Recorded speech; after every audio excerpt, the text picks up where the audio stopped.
नरस्य नर्म चैव नरोत्तमम्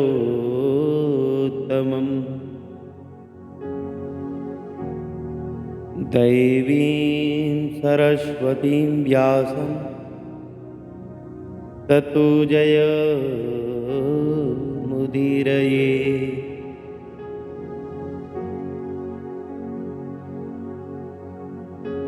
कृष्णाय वासुदेवाय हरे परमात्मने प्रणतः क्लेशनाशाय गोविन्दाय नमो नमः। नारायण।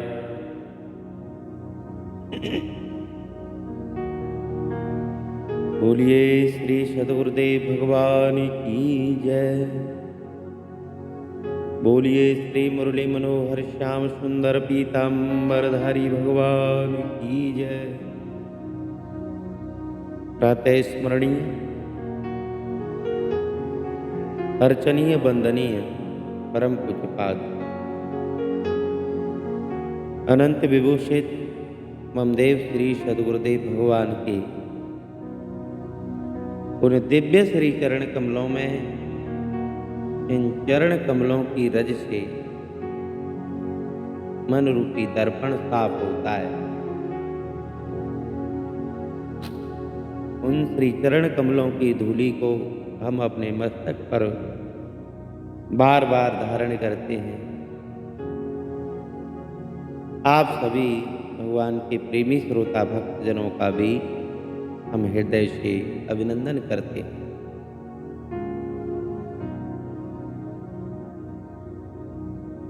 आप हमारे साथ परम पूज्यपाद ब्रह्मलीन स्वामी श्री अखंडानंद सरस्वती जी महाराज के दिव्य वाणी में श्री गीता रस रत्नाकर नामक गीता जी के ऊपर प्रवचन हुआ, जो हम अपने शरीर रूपी यंत्र की वाणी द्वारा आप सभी भक्तों के बीच पहुंचाने का कार्य कर रहे हैं।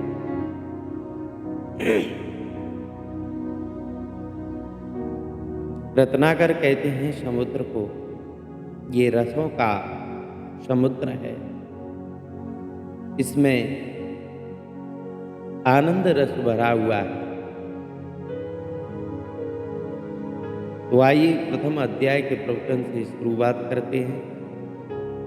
ओम नमो भगवते वासुदेवाय।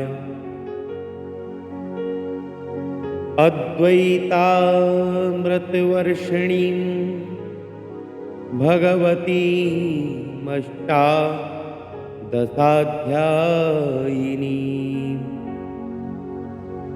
अम्ब त्वामनु संदधामि भगवद्गीते भगवद्वेषिणीं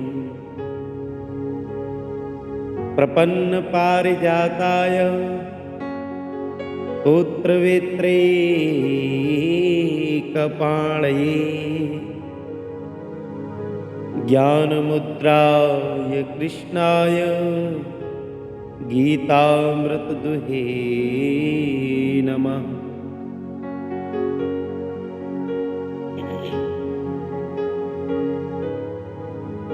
श्रीमद् भगवत गीता अर्थात जो श्रीमान भगवान के द्वारा गाई हुई है, तो श्रीमता भगवता गीता समास तो ऐसे भी हो सकता है कि श्रीमती भगवती गीता। भगवत गीता श्रीमती है, पर भगवत गीता शब्द में गीता शब्द छिपा हुआ है और भगवान शब्द प्रधान है, इसलिए श्रीमान विशेषण भगवान का ही होना चाहिए, गीता का नहीं। स्मार्त धर्म में सर्वत्र वक्ता की प्रधानता मानी जाती है और वैदिक धर्म में वचन की प्रधानता मानी जाती है। वचन क्या है, वर्ण क्या है?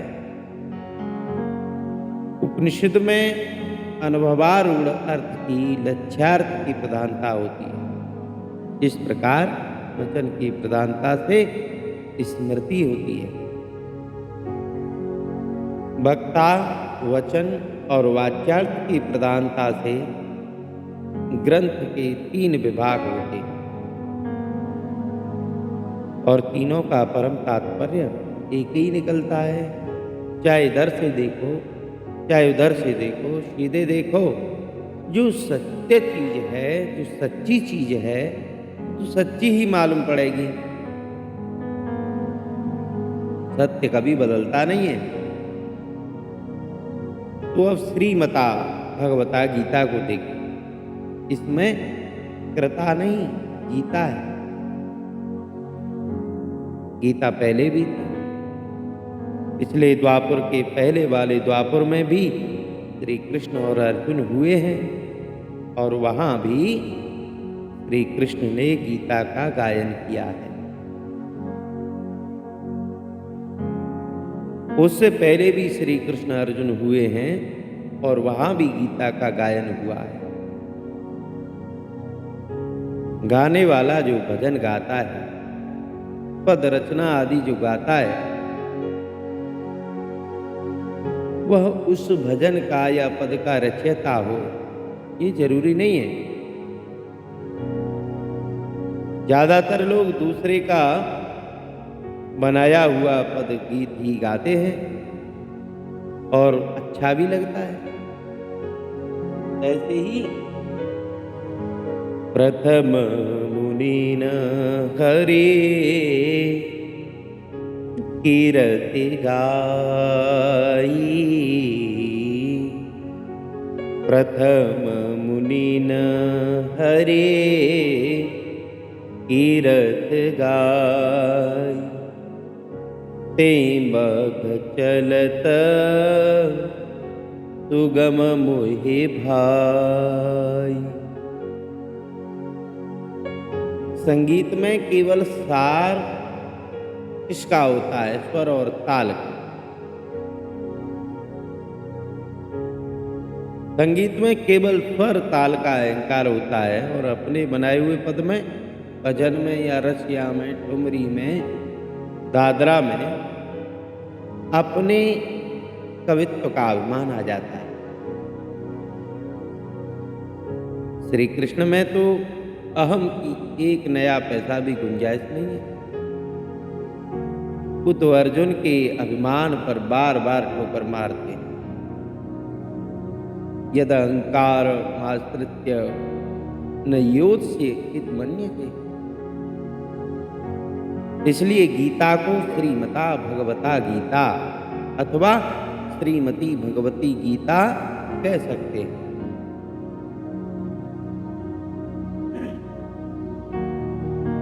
यदि आप ध्यान दें तो ये श्रीमतो भगवतो गीता भी है। गीत को क्रियापद मत मानो तो ये संज्ञा बन जाएगी। गीता शास्त्रमिदं पुण्यम, ये पवित्र गीता शास्त्र है। बोले ये शास्त्र किसका है? बोले तो ये भगवान का शास्त्र है। भगवत कर्म क्या होता है उसके लिए ये शास्त्र है। भगवत कर्तृक शास्त्र है ये।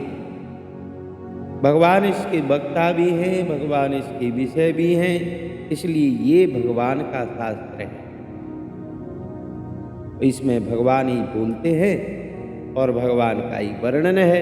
इसलिए गीता क्रियापद भी है और संज्ञा भी। श्री शंकराचार्य जी महाराज ने भी गीता शास्त्रम का व्यवहार किया है। श्री यामुनाचार्य जी ने भी गीता शास्त्रम का व्यवहार किया है और श्री रामानुजाचार्य जी ने भी गीता शास्त्रम का व्यवहार किया है। इसलिए गीता निसंदेह संज्ञा शब्द है।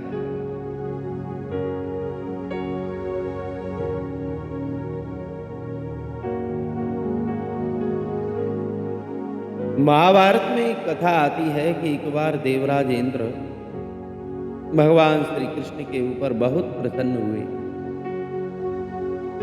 उनको ये बात याद नहीं रही कि भगवान श्री कृष्ण तो साक्षात परमात्मा है, परब्रह्म है और मैं एक देवता हूं। ये प्रेम में ऐसा होता है कि अपने पद प्रतिष्ठा को भूल जाना होता है। देवराज इंद्र ने कहा कि हे प्रभु, हे श्री कृष्ण, मैं तुम्हारे ऊपर प्रसन्न हूं, इसलिए तुम मुझसे कुछ वर मांग लो। श्री कृष्ण ने कहा कि अच्छी बात है, यदि आप वर देना ही चाहते हो तो ये वर दीजिए कि अर्जुन के साथ मेरी मित्रता हमेशा बनी रहे। तो अर्जुन और श्री कृष्ण दोनों मित्र हैं और ऐसे मित्र हैं कि अर्जुन के हृदय में श्री कृष्ण हैं और श्री कृष्ण के हृदय में अर्जुन रहते हैं। इनमें कौन आधार है, कौन आधे, ये तो किसी को पता ही नहीं।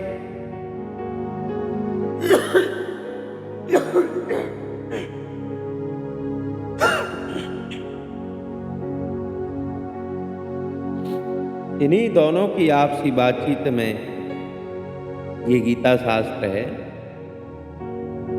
संजय तो इसको संवाद ही बोलते हैं, लेकिन बड़े बड़े महात्माओं ने मिल करके इसका नाम तो अभिन्न मित्रों की आपसी बातचीत रखा है। इसलिए जब सन 26 के आसपास प्रयागराज में गीता ज्ञान यज्ञ हुआ था और जिसका आयोजन स्वर्गीय संगीताचार्य विष्णु दिगंबर जी ने किया था, तो वहां मंच पर आप लोगों जैसे ही एक अवधूत महात्मा लंगोटी लगाए, हाथ में डंडा लेकर के खड़े हो गए और बोले कि अरे महाराज, तुम लोग गीता पर क्या व्याख्यान दोगे? ये कोई ब्रह्म सूत्र थोड़े ही है कि जो चाहे सो व्याख्यान इसमें गढ़ दो। अरे ये संवाद है, मित्र का मित्र के प्रति संवेदना है, संबंधन है। संबंधन माने संवाद शब्द का प्रयोग गीता में है ही। इसलिए जैसे वेद ने आज्ञा की है, यानी कि संगच्छध्वम संबद्धध्वम शं वो मनांत जानताम, ये ऋग्वेद में बताया। ईश्वर में स्वर मिला करके बोलो, मत में मत मिला करके बोलो, कदम से कदम मिला करके चलो। ऐसे ही दो मित्रों का संवाद है ये गीता। इस संवाद में मतभेद नहीं है, दोनों मत माने दोनों बुद्धियों का मेल है। एक की राय दूसरे की राय से मिलती है। इसलिए इस संवाद को वही समझेगा जो श्री कृष्ण का मित्र होगा। जब दो मित्र आपस में सांकेतिक भाषा में बातचीत करते हैं तो उनकी मुद्रा कैसी होती है, आप ये कल्पना कर सकते हो। जिस समय श्री कृष्ण ने अर्जुन को कहा होगा कि इष्टो अश्मे तृणमिते ततो वच्छामिते हितम, उस समय श्री कृष्ण का हाथ कहां रखा होगा, मुंह कहां रखा होगा? अरे हाथ तो अर्जुन के कंधे पर रहा होगा और भगवान ने अपना मुंह अर्जुन के कान के पास रख लिया होगा, जिससे कोई सुन न ले। भगवान ने कहा कि अर्जुन, ऐसा उत्तम रहस्य किसी ऐरे गहरे को बताने के लिए नहीं है। तुम तो मेरे भक्त हो, मेरे सखा हो, इसलिए ये रहस्य मैं तुमको सुना रहा हूं। इसलिए गीता का अभिप्राय समझने के लिए श्री कृष्ण से थोड़ी मित्रता करना बहुत ही आवश्यक है। यदि श्री कृष्ण से मित्रता नहीं होगी तो आप गीता का भाव कैसे समझेंगे? आपको याद होगा, नहीं याद हो तो याद दिलाए दें कि गीता के शुरू में जब कौरवों ने संजय को श्री कृष्ण के पास संदेश देकर के भेजा था, तो श्री कृष्ण ने संजय से कहा था, संजय देखो, तुम धृतराष्ट्र जी से जाकर के कह देना कि कृष्णो धनंजयस्यात्मा कृष्णस्यात्मा धनंजय, अर्थात कृष्ण की आत्मा का नाम ही अर्जुन है और अर्जुन की आत्मा का नाम श्री कृष्ण है। अगर कौरव अर्जुन से शत्रुता करते हैं तो मानो मुझसे ही शत्रुता कर रहे हैं। इसी तरह अर्जुन से भगवान श्री कृष्ण ने कहा था, यस्त्वं द्वेष्ट स माम द्वेष्टे यस्त्वं चानस मामनु। हे अर्जुन, जो तुमसे द्वेष करता है वो मुझसे द्वेष करता है और जो तुम्हारे पीछे चलता है वो मेरे पीछे चलता है। इसलिए शमत त्वमेकं विधास्त्यहम्। एक ही सत्य तत्व दो रूपों में मालूम पड़ रहा है। वही श्री कृष्ण और अर्जुन बनकर के प्रकट हुआ है। मूल सत्ता दोनों की एक है। वेदांत की भाषा में बोले तो जिज्ञासा की उपाधि से जो ब्रह्म है उसका नाम कृष्ण है और उपदेश की उपाधि से जो ब्रह्म है उसका नाम कृष्ण है। उपदेश उपदेशक की उपाधि से ही कृष्ण और अर्जुन में भेद बना हुआ। वस्तुतः कृष्ण और अर्जुन में भेद नहीं है। ये नहीं समझना कि रोने की उपाधि जिसमें है उसमें हंसने की उपाधि नहीं है। अरे जो अंतरात्मा हंसने की उपाधि से है वही अंतरात्मा रोने की उपाधि से भी है। इसलिए कृष्ण और अर्जुन में कोई भेद करने की आवश्यकता नहीं है। एक बात और, भगवान नहीं चाहते थे कि उसके हृदय में छिपी हुई गीता, उनके हृदय की जो गीता है, गीत है, जो आनंद है वो बाहर निकले।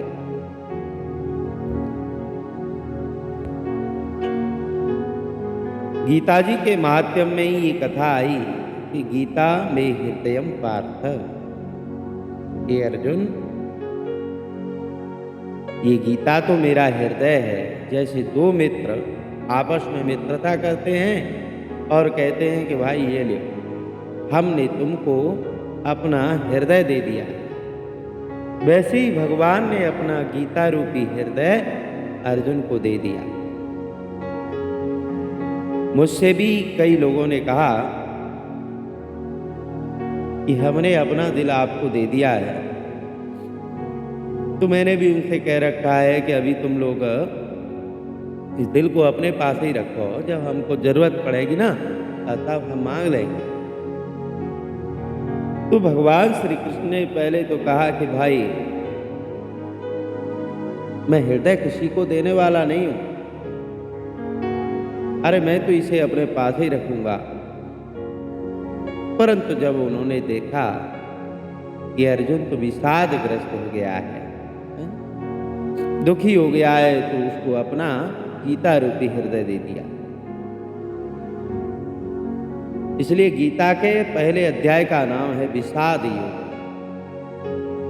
अरे भगवान के सामने रोना भी योग है और भगवान से विमुक्त होकर के परमानंद का अनुभव करना भी योग है। देख लो, अर्जुन रोया है तो कहाँ रोया? अरे वो किसी अहरे गहरे नत्थु खैरे के सामने थोड़े ही रोया, वो किसी पराये के सामने नहीं रोया, वो तो उस अंतर्यामी प्रभु के सामने रोया जो हर दिल की, हर रोम की, हर क्षण की, हर कण की जानते हैं। उनके सामने रोया भी तो रोना भी योग हो गया, योग से भी बढ़कर। इसलिए इसका नाम विषाद योग है। इसके बाद जो दूसरा अध्याय है उसको प्रसाद योग कहते हैं। इसका तात्पर्य है कि तुम भगवान को अपना विषाद दे दो और भगवान तुमको क्या देंगे? प्रसादे सर्व दुःखानां हानिश्च उपजायते प्रसन्न चेतसो आशु बुद्धिः पर्यवतिष्ठते। अरे महाराज, भगवान प्रसाद देंगे, तुम उनको अपना रोना धोना दुख दो, विषाद दो, वो तुमको आनंद देंगे। दुनिया में गीता के जोड़ का ऐसा कोई ग्रंथ नहीं। इसको भगवान ने अपना हृदय बताया। इसका कारण क्या है? यही है कि वो स्वयं उन्हीं की श्री मुख से निकली है। या स्वयं पद्मनाभ श्रम पद्मात्मनि स्मृता। ये भगवान के मुख से निकली हुई गीता, जिसमें प्रथम अध्याय विषाद योग का आपने अभी वर्णन सुना। इससे आगे गीता रस रत्नाकर में बहुत सारे रसानंद का आपको आनंद देंगे। तब तक के लिए हम अपनी वाणी को विश्राम देते हैं और अगले समय में मिलते हैं। नारायण नारायण नारायण।